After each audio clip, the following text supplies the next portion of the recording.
Tai Otoshi is an incredibly useful throw from a standing position without the gi. It's also very effective with the gi.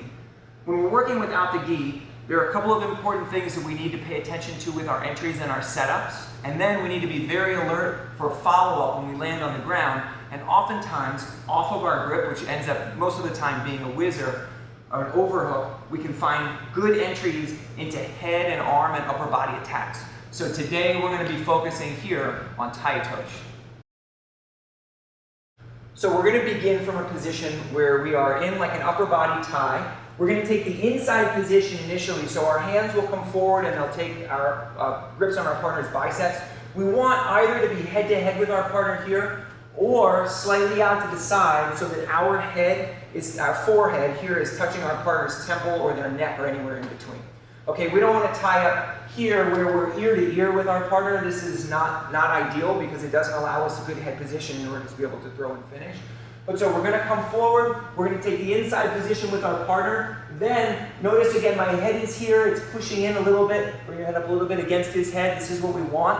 Then I'm going to raise this left arm so that I give him the underhook. Okay, I want him to take the underhook here. I want the overhook, so my arm is going to make a wrapping grip with the overhook here, also called the whizzer, and this is going to keep him glued to me for our throw, plus it's going to prevent him from going easily to my back. Just as a note, whenever you're working here from the upper body position, if your partner takes a grip around your waist like this and you don't have a whizzer on, they're going to very easily take your back, they're going to duck and go around the corner, so we're always putting a whizzer on. So we're going to go head position, bicep tie, take our overhook here, and now with the head in position, we're in a good place to start our setup. We're just going to step foot to foot for this. When we do, keep a tight grip here. When we do step foot to foot, that's going to turn our body so that we're facing more or less the same direction as our partner. That's what we want. So we're going to go foot to foot, then we're going to take the foot that's closest to our partner and we're going to stab it across. Now very important, we want our calf muscle to meet our partner's shin. So we're going to start here, even if we don't have the second hand, it's okay. We're going to go outside foot, right foot to left foot, then we're going to step and we're going to stab here. The goal is to put our calf muscle against our partner's shin and make contact. There are a number of different ways of doing Tai Otoshi. For this one, we're working with a bent leg, so that in case our partner drops this lead knee here, our knee goes to the mat. Okay, if you have a stiff, strong leg here, sometimes it's better for the throw, but it can make life a little bit difficult if your partner drops a knee, so we keep our heel up and our toes down. Now we're going to rotate. We're going to turn our shoulder forward and straighten our left leg at the same time to settle our partner down for the throw.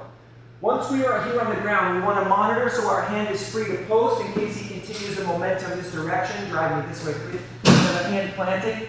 As he goes, the most common response is for your partner to turn up into you. So as he turns up into us, we're going to take this whizzer, we're going to dip our shoulder, lift our partner's head, and pass our arm all the way through. From here, you can control your own bicep, put your chin over your hands, sit your body through, cover your partner, and you have a very strong version of the head and arm strangle. We're facing our partner, we come forward, bicep tie here, head position. We give our partner the underhook, we take the overhook, then watch the footwork. We're going to go foot to foot, and then we turn to face the same direction as our partner. This is not a goshi or a hip throw where I'm trying to bring my hip all the way through. Instead, it's a little bit more, there's a little more distance between us. We'll show when we throw straight forward here. But we're going to reach across, your hand can do it on that, and you're going to rotate your partner through, you have a free handed post whip. As he comes up, we're going to retract our body, so you're going to move away from your partner, lift, shoot the left arm through deep by dipping your shoulder. Control your own bicep, hand underneath your chin, and we're going to sit our body through here, and you have a very strong version of the finish.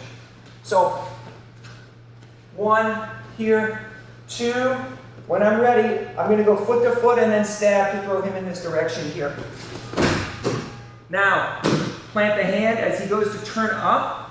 Look how the whizzer prevents him from going to the back. We can lift, pass through, and adjust our position, sitting our body down into this good submission hold. All right, when their arm is in front of their body, we can finish usually with the inverted katakatame or the darce, but when the arm is long, it's not so easy. And sometimes we see people really working for the darce to finish, but it's hard.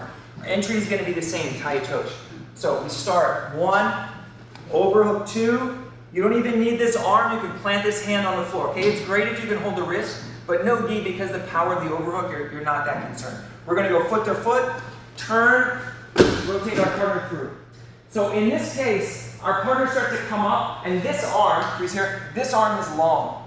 When this arm is long, unless you have really long arms, it's very difficult to lock the figure of 4, okay?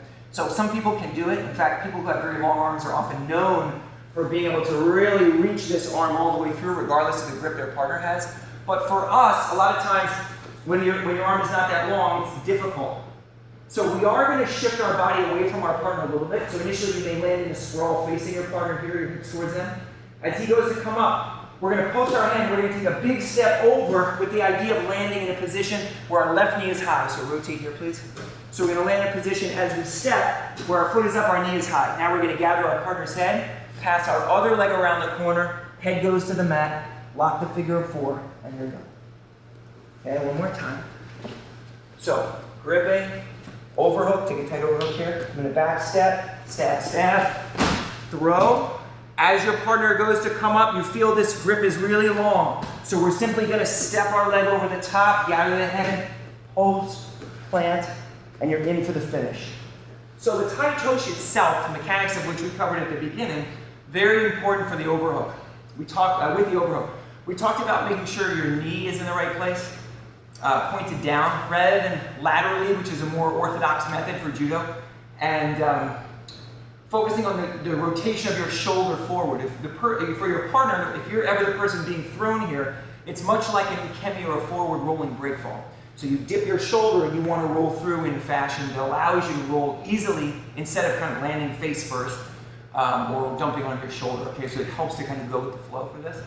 And then we saw 2 good finishes. So this is just kind of a beginning introduction to using Tai Otoshi. It's very effective. You see it used a lot among high-level participants. And we hope that you can find some use for it inside of what you're doing already. Thanks so much for watching. We'll see you soon.